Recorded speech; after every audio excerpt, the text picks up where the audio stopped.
Magandang araw mga kanilalang na iba't ibang universo.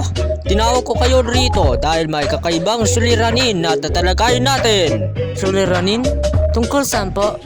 Ay nagsasabing, parang magkakabarero raw tayo ng boses minsan. Actually, bro, statistically speaking, voice overlap among media entities is quite a rare occurrence in it. Pero ako ay isang robot. Namamangako na lahat tayo ay kakaibang itsura, pero 99.4% na sigurado ako na isang tao ang ginagawa kaming manika. Ano? Kinakain nyo lang ang chicken joy namin pero ayaw sa tono na manok ko.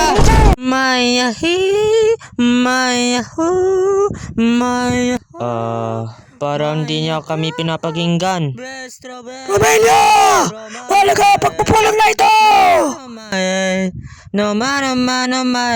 Nation thought it got qualified by Eurovision in 2003.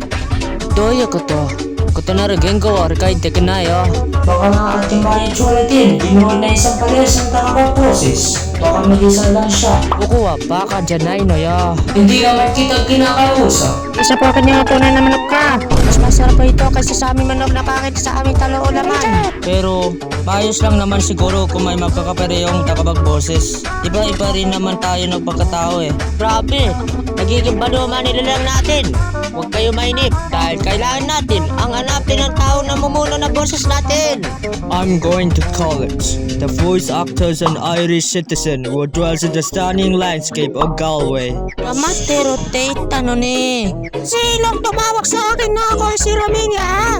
Ako yun. Dareda. Ako, si Bakladora. At ako ay yung takapagboses. Ibig sabihin, lalamunin mo ba ang tunay na manok ko?